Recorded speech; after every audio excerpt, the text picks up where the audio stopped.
Hey guys, it's Sleepy Reader here. This video is going to be some comic book thoughts, kind of centered around the idea of art versus script. I've talked in the past about whether an artist is more important or a writer is more important. I think there's definitely an alchemy between the two that happens in comic books. But the art itself is always fascinating, a fascinating subject, and I think all of us who have really gotten into comics are in one way or another kind of art aficionados, collectors of art, even though it's in print. And, we all respond in different ways and think about it in different ways. And this week I just felt like I read a good chunk of books that I just really, really responded and loved the artwork.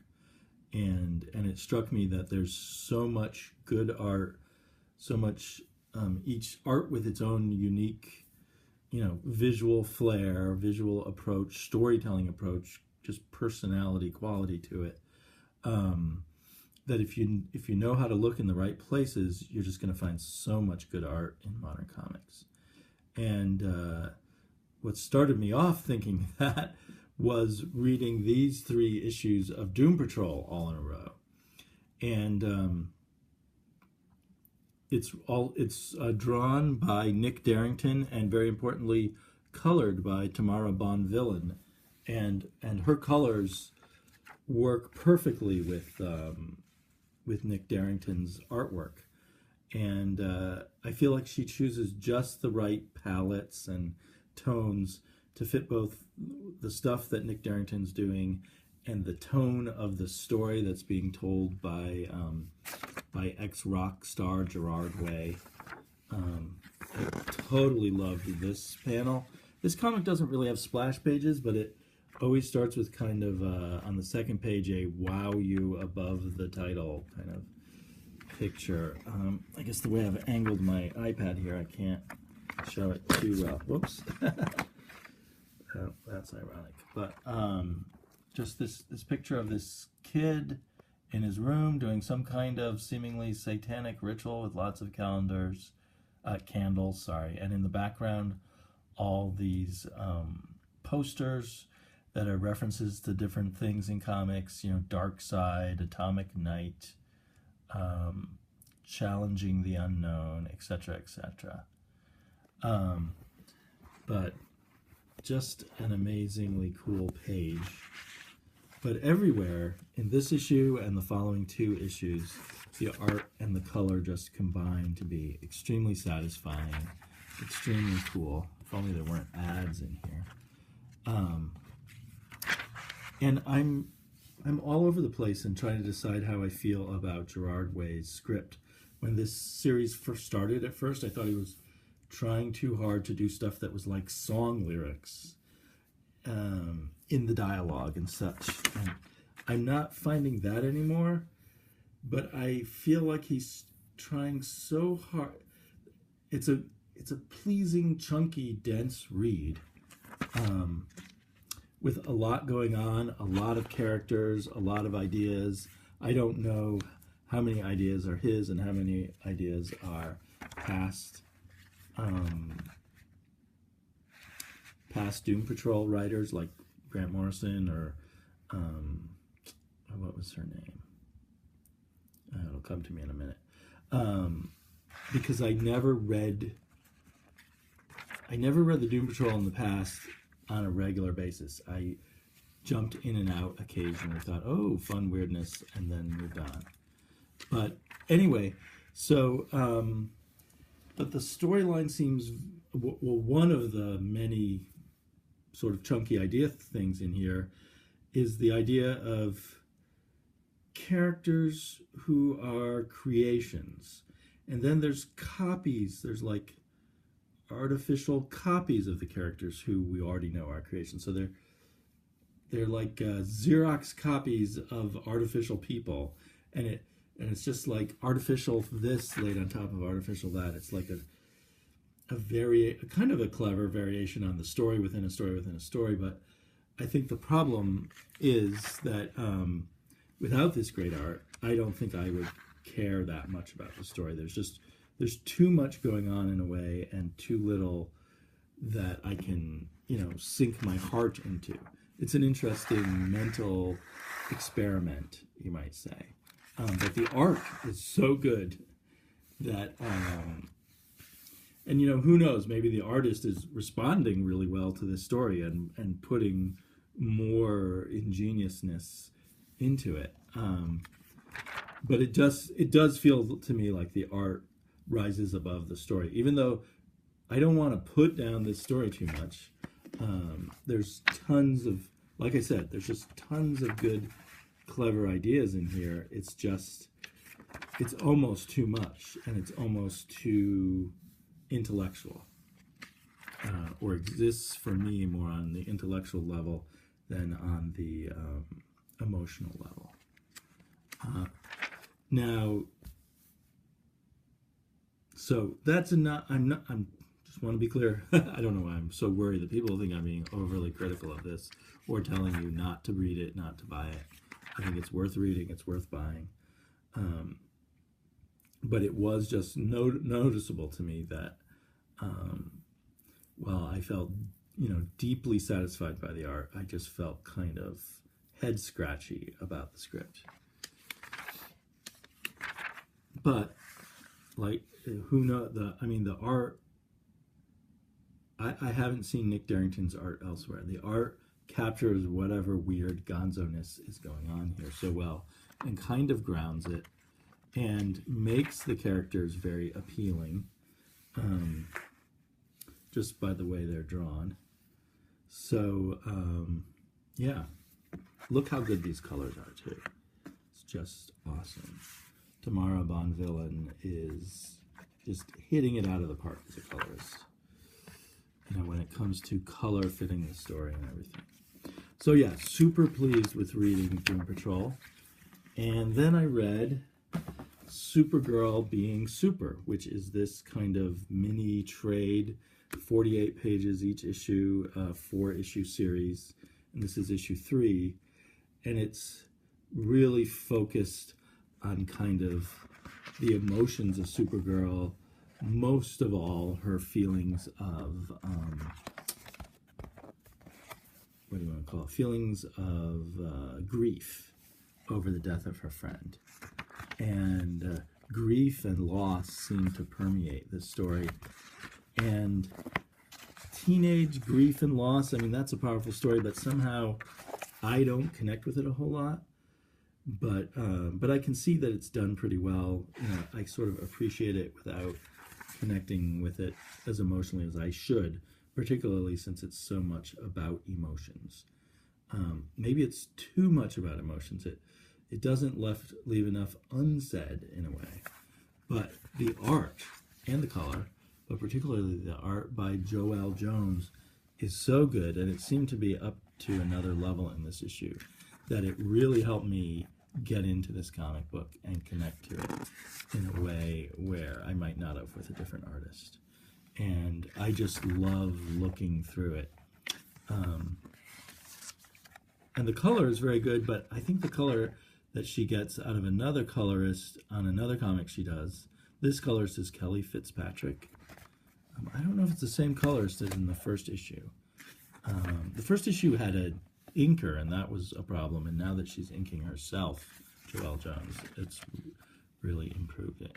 But her storytelling, the emotion in the faces, the flow of the pages, I don't know, just the quality of her ink, it's so satisfying that I'm just, any book by Joelle Jones I think is worth grabbing. I would definitely, her comic Lady Killer and Lady Killer 2 is definitely not to be missed. And Supergirl Being Super, despite being not the story for me, has just been such a pleasure, especially since Joelle started doing her own inking. Moonshine is a gangsters and a Prohibition-era gangsters and backwoods werewolf story, and it's really not much more than that. But it's been a fine story to hang incredible art on. The stories by Brian Azzarello. The art is by Eduardo Russo. I'm really coming to realize that there'll be some things Azzarello does that seem brilliant, and then other times where I feel like I can just see him just doing his job, doing a competent job, but not, being terribly inspired. And so I sort of feel like this is a competent horror gangster story, but it is so elevated by this art. This issue, I think one of my problems is I waited a long while to read issue 6, and I can't remember that much of what happened in issue 5. This issue just seems to be one long fight between different groups of criminals with werewolves mixed in, but it's just gorgeous page by page. I never read 100 Bullets, and I guess I should, because it's by the same team, and presumably, from what I've heard, better writing or more exciting story than what's in here. And I should be loving a story about werewolves and gangsters. Maybe I'm getting too old or something, or maybe I just demand too much. But again, maybe it lacks much of an emotional center. The main character is a alcoholic, not too enthusiastic on his job gangster, but he just hasn't captured my imagination much. And in this issue, there seems to be even less focus on him. I mean, there's just so much going on. I think this is him now, turned into werewolf. But so yeah, and this. But for art like this, as long as the story's fun enough, it's well worth getting. And this is only a $2.99 comic book too. But so just Eduardo Rizzo and his colorist. Or is he doing his own colors? He did his own colors. Okay. So there's an artist doing his own colors and doing an awesome job of that. Another book with amazing and pretty unique art is Shipwreck, with art by Phil Hester, script by Warren Ellis, a writer who's written a number of my favorite comics, but also a lot of comics that I didn't care that much about. This actually, in my mind, has a really good story, a good science fiction story. But its flaw, if you will, is that it's extremely, it's an extremely fast read. There's just a little bit happening each issue, or at least it's not very wordy. And the art really does have to carry it. But it's a kind of cool science fiction story that has a very surreal, almost abstract set of scenes as the story plays out. At first I kind of thought of it as being like theater of the absurd, Ionesco or Samuel Beckett. But now I'm thinking it's more like one of those more abstract Ray Bradbury stories. We're on Mars, but some weird abstract thing is happening that's really a metaphor for Earth or something. Not that this is so much a metaphor, but just the abstraction and the love of the iconography of science fiction, but really turning it more into, well, in the case of Bradbury, prose poetry, in this case, kind of visual poetry, is very satisfying. But it probably took me about 2 minutes to read this issue. But I'm loving this opportunity to go back and enjoy the art and the color. It's interesting because this is a creator-owned comic from Aftershock, but Aftershock has the approach of making everything owned by the writers. So even though it's the art and the color here, who's the colorist? The colorist is... Oh man, I can't even see that very clearly. Is Eric Gaspar the colorist? No, he's the inker. Mark Englert is the colorist. So, well, and the inker's doing a fantastic job too, presuming he's adding something stylistic here. The blacks and the colors and everything. It's a beautiful comic. But wait, that's still the same comic. But yeah, I kind of glad I'm here now, forcing myself to look back over it. I think, if I were less a fan of this and so excited every time each issue comes out, I would wait till, I think it's just going to be 6 issues, wait till all 6 issues come out and read them all together. Probably not, do not, the art is so good, you don't want it in some trade where you're going to get a lot of gutter loss, etc. Although there is a gutter here, so wouldn't be too bad. But anyway, beautiful, beautiful book. And finally, and we all always comment on how awesome the Cliff Chang artwork on Paper Girls is, and different people at different times, including myself, have complained in one way or another about the script. To me, it felt like it wasn't going anywhere the past few issues, but the covers seem to be really going somewhere. I love this cover. Incredible colors, too, and Matt Wilson is one of the superstars of coloring right now in my mind, and I would pretty much get any comic book he colors just for the fact he colors it.